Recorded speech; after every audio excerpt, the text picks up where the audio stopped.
Today, like I said on the other video that I posted, I'm going to talk about bad things or things that we perceive or give the meaning as bad.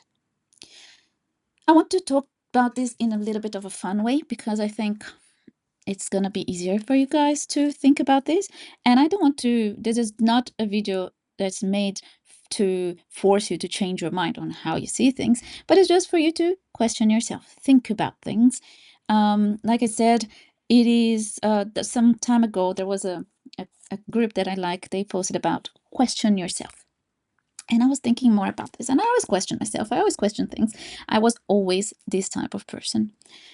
But lately, I have been thinking about the meaning of bad. What is actually bad? Do we pay attention to the facts and do we see things as they are? You know, the thing is that if we do see things as they are, we'll not give it a bad meaning. And I'll explain what I say. So I'll give you examples of my life and how I dealt with them. And it's not that things that happen are not bad, because obviously how we feel about them is what is going to give it meaning, right? And when we talk about difficult situations around the world, I will not say what they are, but obviously that those things are not good things, are not coming from a good place, but we can learn with them. So they are not necessarily a good thing, but they are facts that we can learn from, and we can take positives from those positive experiences, let's say. Obviously, sometimes this can be challenging. So I will explain about situations in my life that made me think about how this works in my head. Okay, so this is me in my life, in my reality. Okay, so an example of this is my condition. So I have a couple of difficulties and problems with moving or doing certain things that I really wanted to be able to do. This started when I was very young. Like I cannot even remember. I remember being like about 4 years old and not being able to walk as much as my sisters, for example, or when I would go somewhere with my aunt or my parents, I wouldn't be able to walk as fast or as much. In school, I wouldn't be able to do sports properly, and I loved sports. Like I did so many different cool things, but I couldn't do in the same way that other people did, and I felt really bad for that, and I felt like I was a failure, right? And the pain that I felt and the difficulties that I felt, I thought was just normal for everyone, and I thought it was just me not being able to deal with them. Now, fast forwarding for now, thinking about all of these experiences. The thing is, I got diagnosed with all my conditions, with different conditions, much later. So just after I had my son, and I was already 30 something years old. Anyway, the point is that thinking about all of that, it made me adapt. So is it good for me that I have pain all the time in all my joints? No, it's not necessarily good, but it's a fact and I don't have how to change it. Well, we can improve it and so on, but that comes from the fact of the pain, right? So it made me think of adaptations. It made me think about my health, about myself, about my body in a different way. So my condition itself is not exactly a good thing for me, or maybe it is. I see it as a good thing because nowadays I cannot see myself without it. It's not that I want to have pain, but I see how this made me more empathetic, made me more of a good person for others, and understanding of a much broader view of life because my condition is not visible. You will not see me and say, oh, she has a big problem in her joints. You will not be able to see that. But that also made me feel much more open to see when other people have problems that you cannot see. So, not just pain, but depression, anxiety, and all the other things. So, that's in this situation, for example, right? And a lot of other things that happened in my life. Last year, for example, lots of challenges. So, the first thing that happened last year that was very challenging for me to deal with was the passing of my dad. So he doesn't live near me. He lives in another country. He lived in Brazil. And I felt obviously very sad, but thinking a lot about this. And again, is it a good thing that he died? For me, it's not. But when I think about it, I feel that my sad feelings are me being selfish because I want him to be with me. So having said that, one of the things that came out of this that was positive from this is that I decided to spend more time with my mom because she is here with me and I can spend time with her. And I started to think, what else can I do to make myself happy, to make my life better? And although I always try to do this in a to a certain extent, when he left, I really put a lot of effort into doing this because I really wanted to make sure that I live my life with no regrets. I have no regrets about my father because a lot of the things that I could do for him, I did. And I have always, always, always shown my love to him whenever I had a chance. So I know that he knew that I loved him. And obviously, with his passing, my belief is that he knew it even more. He could really know and see how much I loved him. And so that's important for me. Now, my dad was not always a good person, although he was really, really, really good for everyone, very empathetic, very helping to everyone around him. But at home, my father and my mom, they did not get along. So they ended up being divorced and so on. But when we were children, they would fight a lot. And there was a lot about this that affected me as a person. But in the end, I was some time ago, when he was still alive, I went to Brazil and I spent probably about 10 hours just talking to him. We spent all night talking together and crying and talking about our experiences. And I told him I don't have any problems with everything that happened because he had a lot of guilt, thinking that he didn't do anything good for us and so on. He was Spanish, and he often would say, the only thing that I gave to you guys that was good was your Spanish citizenship, so then you could go and travel the world. Which is not true, of course. He gave us lots of different good things. And I told him, look, even the things that you see as bad or that we could see at the moment as bad, the situations we went through, there were lots, they made me who I am. So I'm grateful for them. I am who I am today because of every situation I went through. So that was really refreshing for him and really liberating for me to be able to tell him that I don't even have to forgive him. There is nothing to be forgiven. He was, giving us experiences that made us who we are.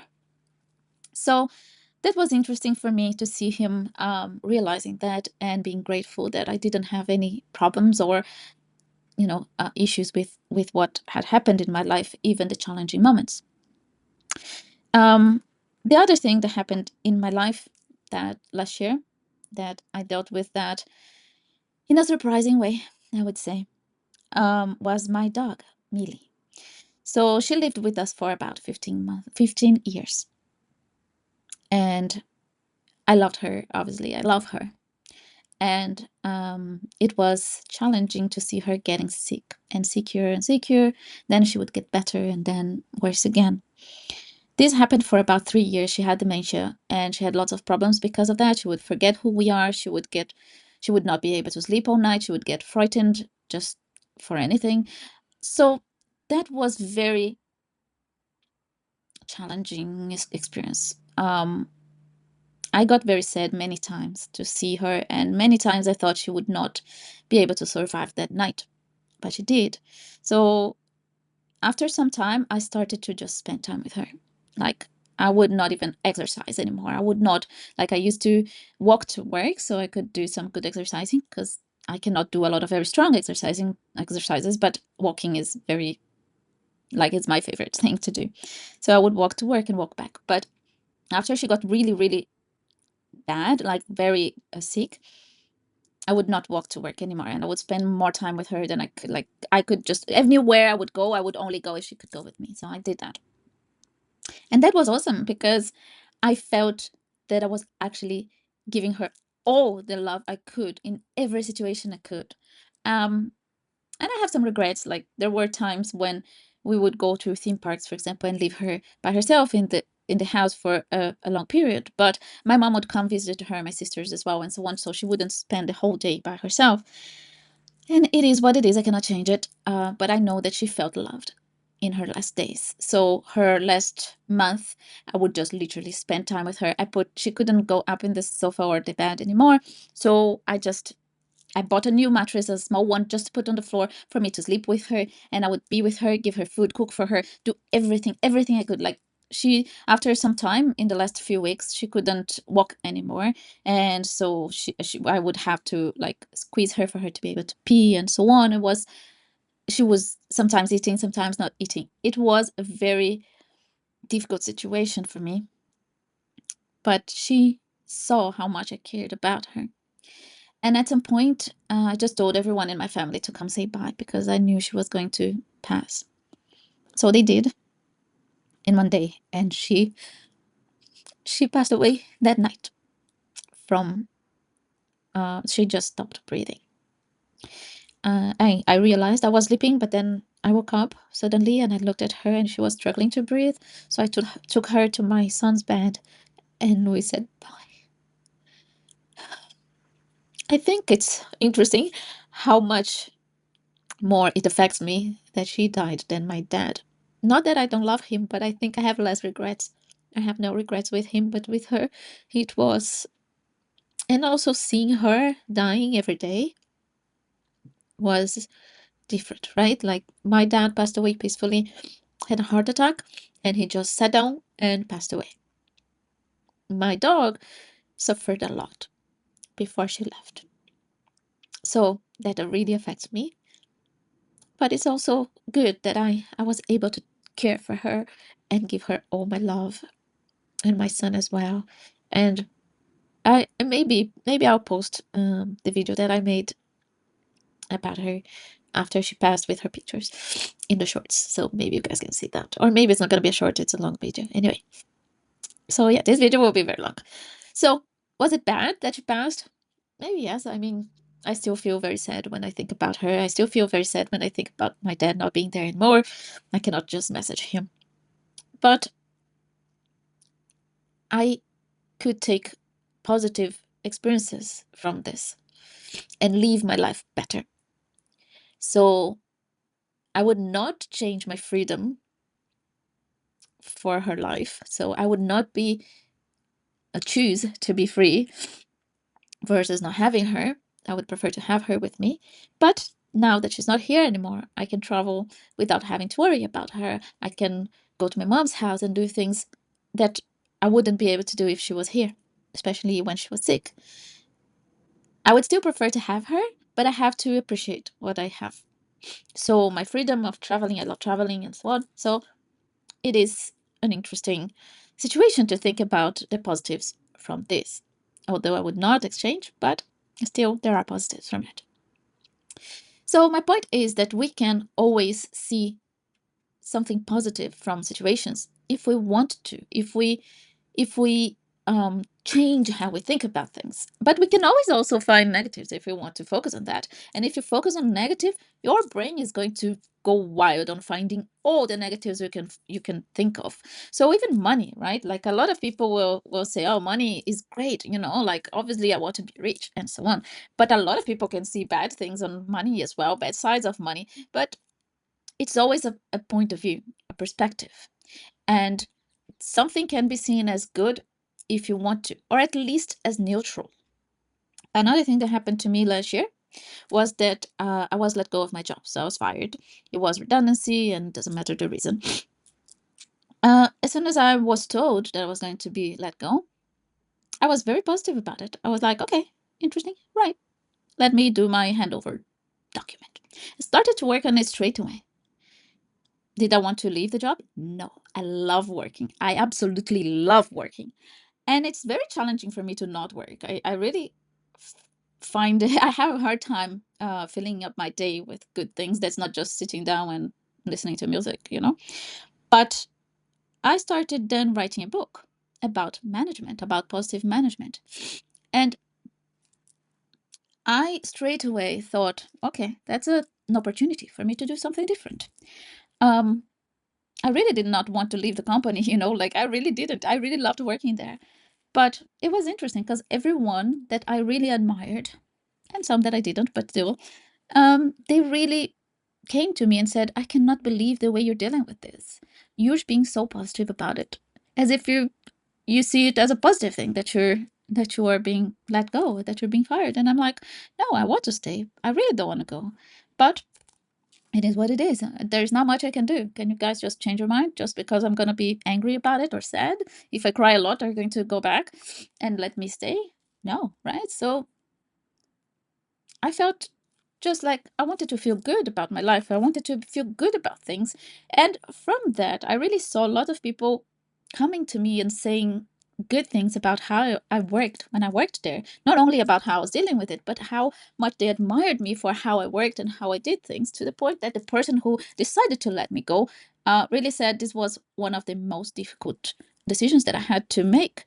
And this person was actually very he said was a challenge, big challenge, and he didn't want to let me go. Obviously, there are reasons why this happened. But you see, I could have cried and gone into depression and just, applying for jobs and not being able to live my life and feel good. But I didn't. I was like, okay, that's what it is. I kept my plans. I had plans to travel. I traveled. I made like I calculated my finances to see how long the money I had. I was saving some money, which is good for me. But then I was calculating how much that would last, how long that would last. I asked my mom for help. I asked my sister for help.